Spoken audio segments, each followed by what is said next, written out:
have sound speed. Sound rolling. Ready, Kirk? Okay. Roll picture. The Smithsonian's National Museum of Natural History has over 144 million objects, like this narwhal tusk. My name's Kirk Johnson, and I'm in charge of all of them. 99% of the collections are behind the scenes, and these are the people that work with them. This is Carla Dove from the Division of Birds. Here in the Division of Birds, we have somewhere around 620,000 museum specimens, and that represents about 85% of the diversity of birds in the world. You look at these specimens and you realize that this is where the science is really going to start. We're using our collections to identify birds that collide with airplanes and help us improve aviation safety. Dr. Bob Robbins, curator of butterflies and moths.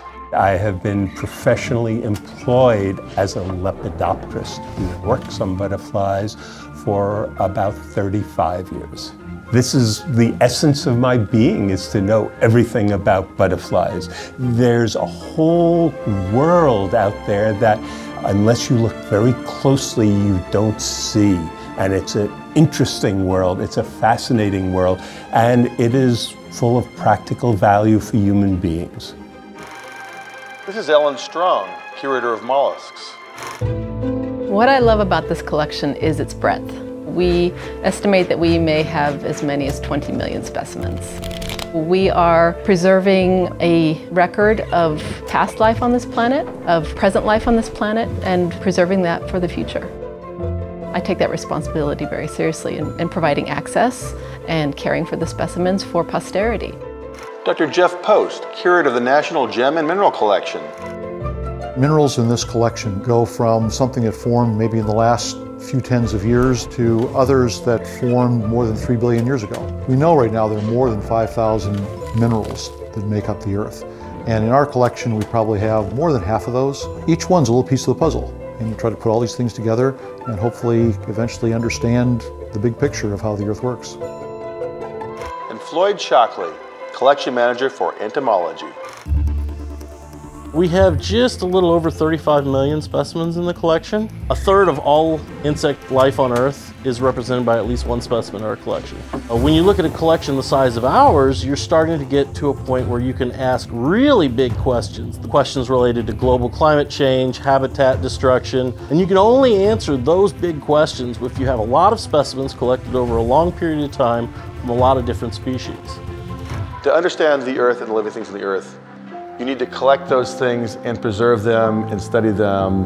And that helps you when you need food or when you have a disease. All that stuff arcs back to the fact that we have samples of the whole planet here, and that's how we understand the planet.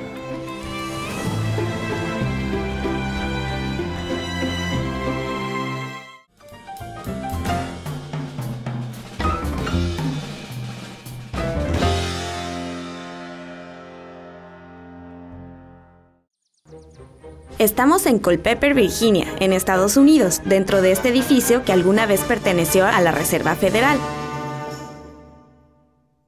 On the surface, the purpose was they stored gold here. 4,000 millones de dólares en oro, para ser exactos. Pero eso era solo una fachada. The real purpose of it was sort of an anti-nuclear contingency program. Si la gran bomba explotaba durante la Guerra Fría, aquí era donde iban a traer al presidente. Pero todo esto quedó en el pasado. Ahora es el hogar de algo completamente diferente. Películas. Yes, we have the classics here. We have Casablanca, and we have The Maltese Falcon, and we have Frankenstein. We also have Gigli, and we have all the Adam Sandler movies. Este edificio ahora pertenece a la Biblioteca del Congreso, en su sede de Packard. Su meta es asegurar la supervivencia y conservación de las películas hechas en Estados Unidos. Y más de 144,000 de estos tesoros están bajo el cuidado de George Willeman. Pero primero, exploremos el edificio. There is a suite where our technicians do nothing but repair films. We have specialized rooms for printing, for film processing, data cine transfer, cylinder recordings, special suites for doing 2-inch videotapes, 1-inch videotapes, 3/4-inch videotape, you name it, we play it.